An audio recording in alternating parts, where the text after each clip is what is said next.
ایک تو عید بقرعید آنے والی ہے، کچھ اس کے وجوب کی، قربانی کے وجوب کی شرائط پہلے میں ذکر کر دیتا ہوں، پھر انشاءاللہ کویسچنز لیے جائیں گے۔ دیکھیں، قربانی کے جب 3 دن آتے ہیں تو ویسے تو فقہاء نے فرمایا کہ ان 3 دنوں میں ہر عاقل بالغ مرد عورت اپنے اندر قربانی کی شرائط کو تلاش کرے، لیکن بہتر یہ ہے کہ فرض کر لیں اگر آپ پہ قربانی واجب ہوتی تو آپ کب جانور خریدتے؟ جیسے مثلا آپ کو اندازہ ہو کہ 1 ہفتے پہلے لے آتے یا 3 دن پہلے لے آتے، تو بس اس وقت آپ اپنے اندر یہ شرائط تلاش کیجئے گا۔ گھر کے جس فرد میں یہ شرطیں جمع ہوں گی اس پر عید الاضحیٰ کی قربانی کرنا واجب ہوگا۔ ہمارے یہاں عمومی طور پہ یہ دیکھا ہی نہیں جاتا، بس ابا جان قربانی کر رہے ہیں وہی کرتے چلے جاتے ہیں۔ بعض اوقات گھر والوں کے اندر ایک راؤنڈ لگتا ہے کہ اس سال والد صاحب کی قربانی اگلے سال والد صاحب نہیں کریں گے، امی کی طرف سے ہوگی، پھر وہ نہیں کریں گے تو دادی جان کی طرف سے ہوگی۔ اسی طرح بعض لوگ کویسچنز کرتے ہیں کہ ہم پہلی مرتبہ قربانی کر رہے ہیں تو سنا ہے کہ نبی کریم صلی اللہ علیہ وسلم کی جانب سے پہلے قربانی کرنی چاہیے۔ اسی طرح بعض لوگ یہ سمجھتے ہیں کہ پہلے والدین کی طرف سے ہوگی پھر ہم قربانی کرنا شروع کریں گے۔ یہ سب خیالات ٹھیک نہیں ہیں۔ پہلی بات یاد رکھیے گا کہ جس میں قربانی کی شرائط ہیں اس پہ قربانی واجب ہے، اسے تو اپنی طرف سے کرنی ہی ہوگی۔ تو یہ ہو سکتا ہے کہ والدہ میں قربانی کی شرائط جمع ہو، والد میں نہیں، تو ان پہ قربانی واجب نہیں ہوگی، والدہ پر ہوگی۔ اور یہ بھی پاسبل ہے کہ والد صاحب کے پاس بھی شرائط جمع ہیں، والدہ، بھابھی، بھائی، بچے، بہنیں جو بالغ ہیں، اور ایک ایک گھر میں 10 قربانیاں واجب ہو رہی ہوتی ہیں لیکن پتہ ہی نہیں ہوتا۔ تو اس لیے جس پر قربانی واجب ہے، اگر پہلی مرتبہ بھی ہے تو اسے واجب اپنی طرف سے کر کے ادا کرنا ہوگا۔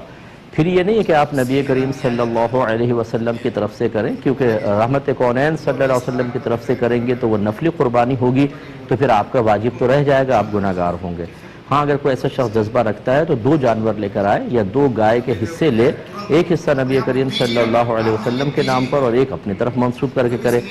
لیکن بہرحال جس میں قربانی کی شرائط جمع ہیں اس پہ قربانی واجب ہے۔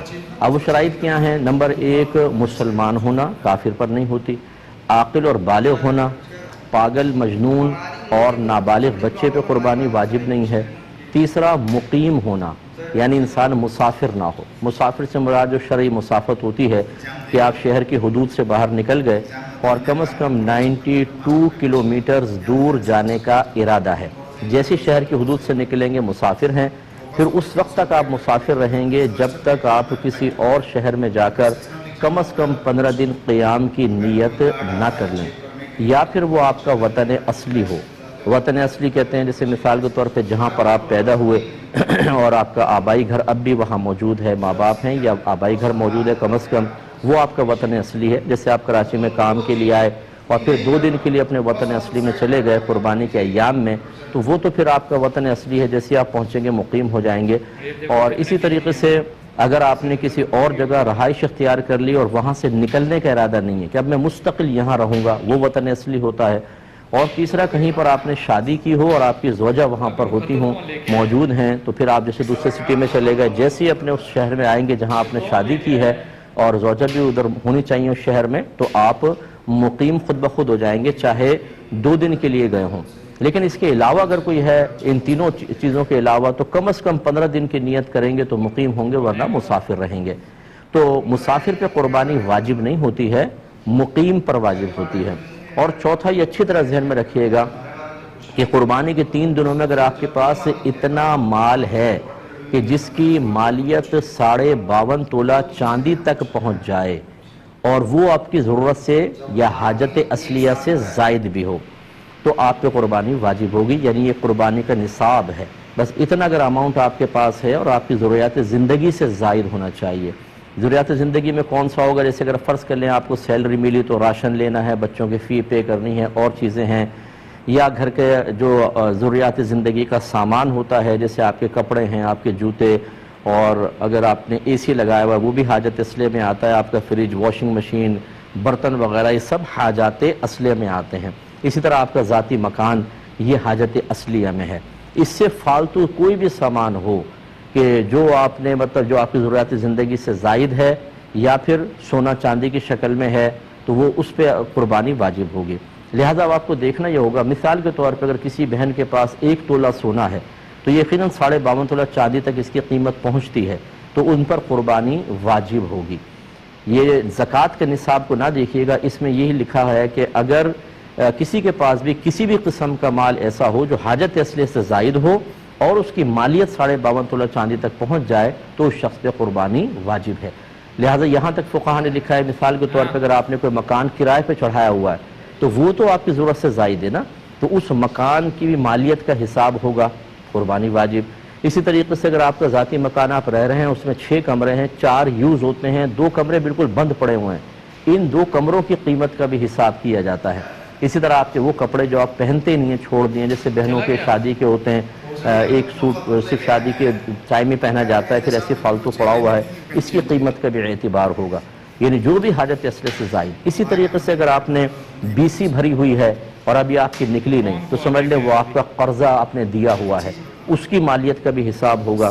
اسی طرح کسی کو قرض دیا ہوا ہے آپ نے، اس کی مالیت کا بھی حساب ہے۔ تو خلاصہ کلام یہ ہے کہ قربانی کے دن جب قریب آ جائیں تو آپ یوں کریں، جتنا آپ کا سونا ہے اس کی قیمت نکلوا لیں، چاندی کی قیمت نکلوائیں، جتنا کیش روپیہ پڑا ہے وہ بھی، پرائز بانڈ ہوں، شیئرز ہوں، سیونگ سرٹیفکیٹس آپ نے لے کے رکھے ہیں، ان سب کی قیمت اس میں ایڈ کر لیں۔ اس کے علاوہ آپ نے اگر BC دی ہے اور ابھی نکلی نہیں، وہ آپ کا قرض ہے سمجھ لیں، اسے بھی ایڈ کریں۔ کسی کو ویسی قرض دیا ہوا ہے وہ بھی اس میں ایڈ کر لیں اور اس کا ٹوٹل نکال لیں۔ ٹوٹل نکالنے کے بعد پھر آپ یہ ضرور دیکھیے گا کہ کیا اس میں سے کچھ ایسا پیسہ ہے جو مجھے فوری طور پہ گھر میں خرچ کرنا ہو، یا پورے مہینے میں جیسے بجٹ کا ہوتا ہے آپ یوٹیلیٹی بلز کے لیے اور راشن وغیرہ کے لیے رکھتے ہیں، اسے اس میں سے مائنس کر دیں۔ اس کے علاوہ ہر وہ قرضہ جو اس منتھ میں آپ کو فوری طور پہ ادا کرنا ہے، جسے کوئی انسٹالمنٹ دینی ہے آپ نے، یا کسی کا قرضہ لیا ہوا اور وہ کبھی بھی مطالبہ کر سکتا ہے، ایسا کوئی قرضہ جس کی کوئی میعاد وغیرہ مقرر نہ ہو، اس سب کو بھی اس میں سے مائنس کر دیں۔ اب جو باقی بچے دیکھیں، اگر وہ 52.5 تولہ چاندی کے برابر پہنچ جاتا ہے تو بس پھر ٹھیک ہے، آپ پہ قربانی واجب ہے، ورنہ نہیں ہے۔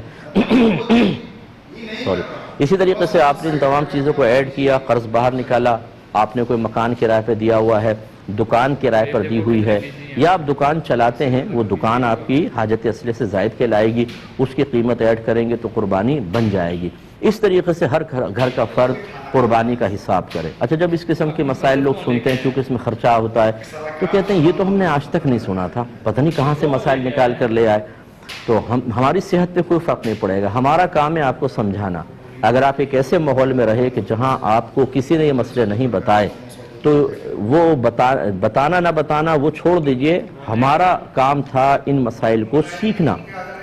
اگر ہم ایسے ماحول میں تھے کہ جہاں کوئی بتانے والا نہیں تھا، یا ہم نے علماء سے کوئی کانٹیکٹ ہی نہیں رکھا، یا ہم کوئی دینی پروگرام ہی نہیں دیکھتے ہیں، ہمارا موبائل ریموٹ کنٹرول ہاتھ میں ہوتا ہے، ہر قسم کا سپورٹس کا چینل، فلم کا چینل، دیگر چینل چلتے ہیں، لیکن جب دینی چینل آتے ہیں تو ہم ان پروگرامز کو نہیں دیکھتے، تو اس میں کسی کا قصور نہیں۔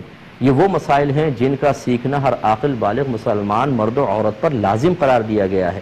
اگر آپ نہیں سیکھیں گے اور لا علمی کی وجہ سے کوئی ایسی کوتاہی ہوئی ہے تو آپ قابل گرفت ہیں، بروز قیامت اللہ کی بارگاہ میں حساب دینا ہوگا۔ تو مجھے تو ایسے لوگ ملے ہیں کہ جب اس قسم کے اپنے مسائل بیان کیے تو سر پکڑ کے بیٹھ گئے کہ مفتی صاحب ہم پہ تو اس کا مطلب ہے 20 سال سے قربانی بن رہی تھی، ہمیں تو پتہ ہی نہیں تھا۔ تو بھئی نہیں پتہ تھا تو کریں۔ تو لہٰذا اگر کسی کی پچھلی قربانیاں رہتی تھیں تو یا جسے پتہ تھا کہ قربانی ہم نے کرنی ہے نہیں کر سکے، یا لا علمی کہ ہمیں مسئلہ ہی پتہ نہیں تھا، ایسے افراد اب قربانی کی جگہ قربانی نہیں کر سکتے، وہ نکل گئی، اب ایک قربانی کی قیمت صدقہ کر دیں، یا تو بکری کی قیمت کر دیں بکرے کی، اور یا پھر ایک کم از کم ایک گائے کا حصہ جو معتدل قسم کا ہو، یوں نہیں کہ 4-5 ہزار آپ نے خرچ کر دیے، 4-5 ہزار میں 7 چوک 28 ہزار کی گائے کیسی آئے گی؟ 7 حصے ہو سکتے ہیں تو کیسی گائے آئے گی؟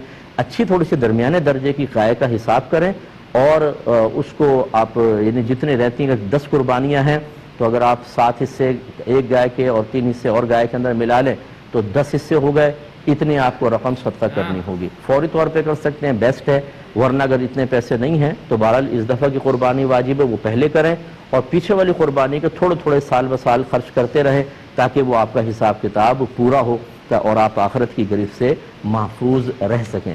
اللہ تعالیٰ سمجھ کی توفیق عطا فرمائے۔